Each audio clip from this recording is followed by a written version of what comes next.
So our last speaker this morning is Avery Lettenberger, and she is from UW-La Crosse.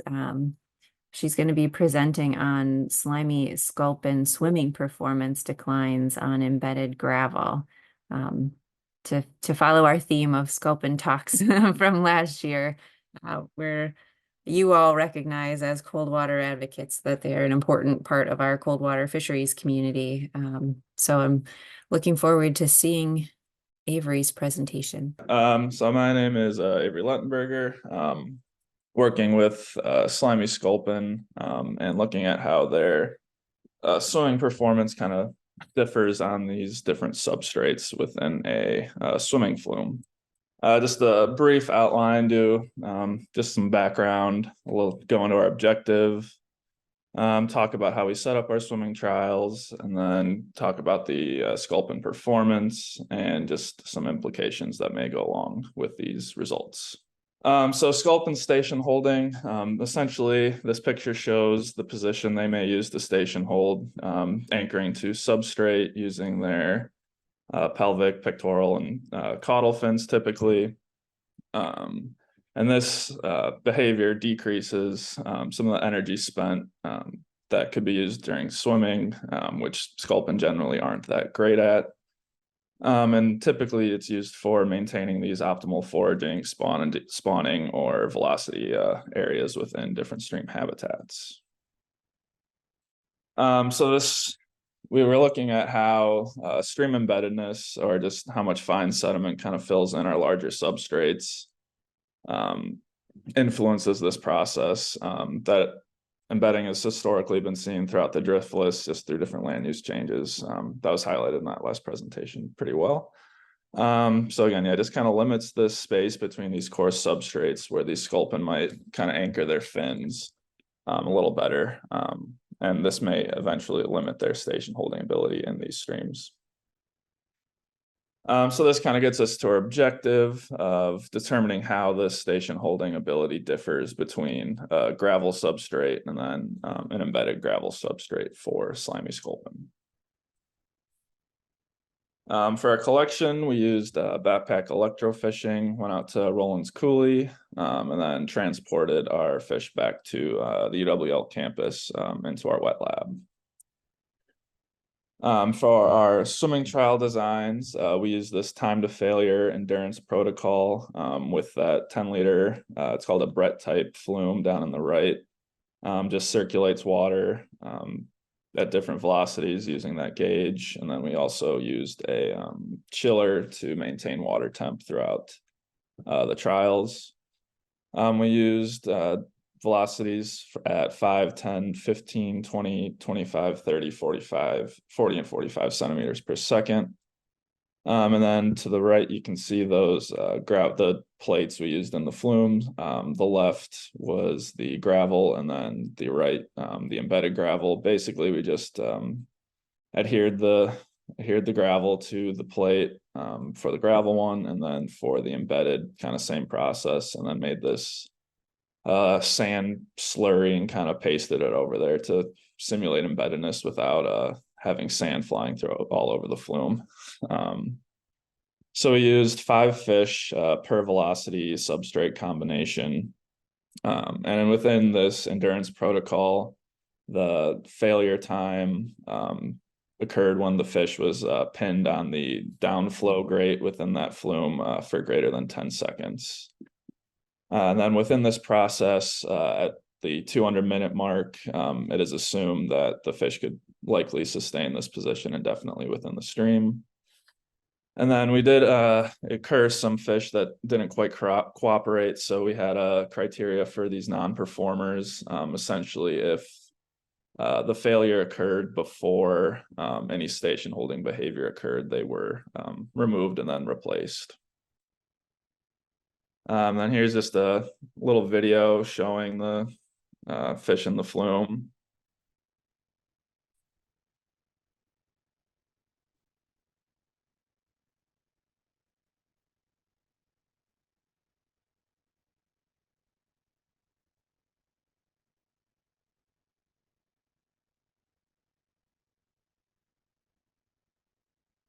should start flying back in a second.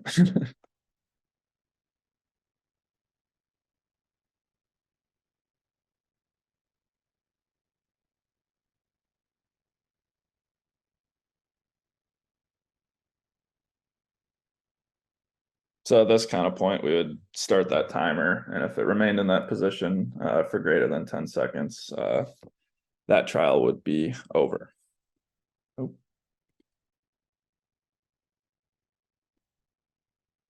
Cool. Then getting into some of our results, the total length didn't statistically differ between the two treatments on gravel and embedded, with gravel having about a 75 millimeter average and then embedded at about 79 millimeters. We did not see any failure at the 5 centimeter per second trials. And then there were 10 total non-performers observed, 6 for the gravel, and we had 4 with the embedded gravel. Here's just a graph looking at the overall data with some trend lines. The mean endurance time for the gravel trials was 113 minutes, and then embedded gravel at 96.5 minutes. And then throughout the trials, there was about an 11.5 to about 65 minute longer endurance period on the gravel compared to the embedded gravel.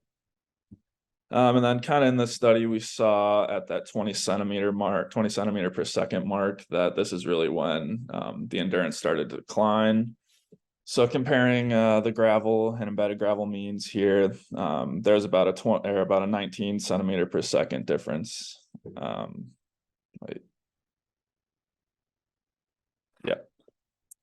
And then from this data, we created this passable water velocity model, essentially just using our water velocity or our time data to plot out how at these different water velocity and lengths the fish would perform. So any point under those two curves would represent a passable combination. So as we can see, the gravel curve is quite a bit higher up on this axis, indicating there's a lot greater passable velocity and barrier length combinations. Looking at just this 40 meter movement mark, we can see that the simulated gravel velocity for this would be about 43.6 centimeters, and then the embedded at about 30 centimeters per second, with about a 13 centimeter per second difference in the possible passable maximum velocity for that length. We also looked at some AIC modeling with substrate velocity and length, and found that the two supported models were the first substrate and velocity, and then the velocity model alone.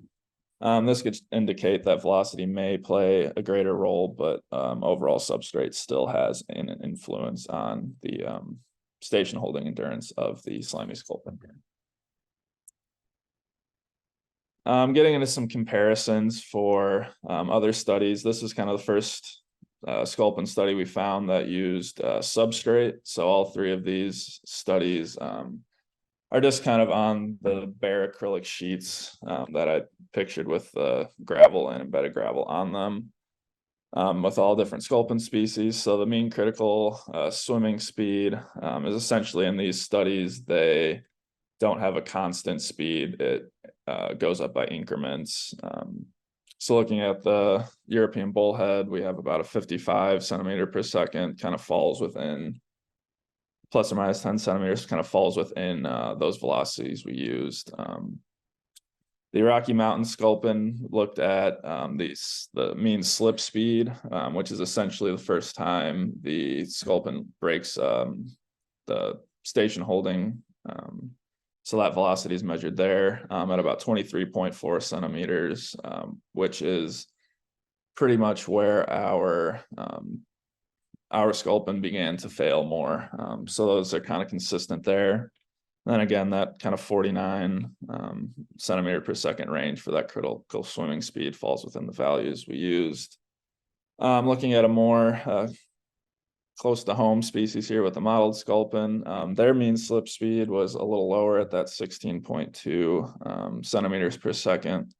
Again, just kind of showing that these trials were similar. However, within these, it seemed at the higher velocities that the endurance was greater overall. And these aren't the greatest direct comparisons, as they're using different methods, but we can kind of see how they compare using these values. Then kind of the two big take homes here.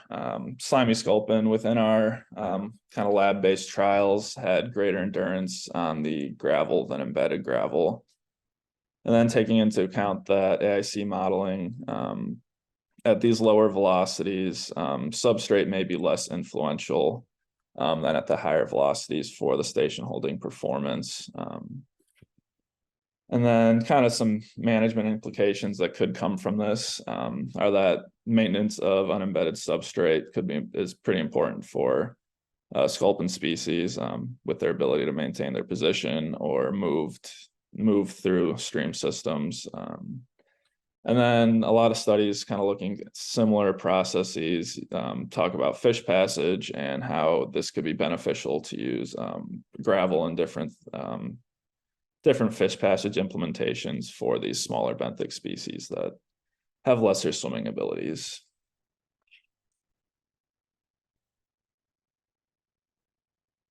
And then, yeah, I have time for any questions. And then this QR code is a link to a YouTube video that just has a bunch more of these clips of the station holding videos from the flume in the lab. Thank you so much, Avery. Thank you. Really interesting presentation, and yeah, kind of notable how low the swimming speeds are. Yeah. Compared to what folks might be used to for trout. I think this definitely adds to our knowledge of what slimy sculpin need in these systems, and how we might actually take some different management actions. So really appreciate that work. Folks can use the Q&A section again to put in questions if you have them for Avery.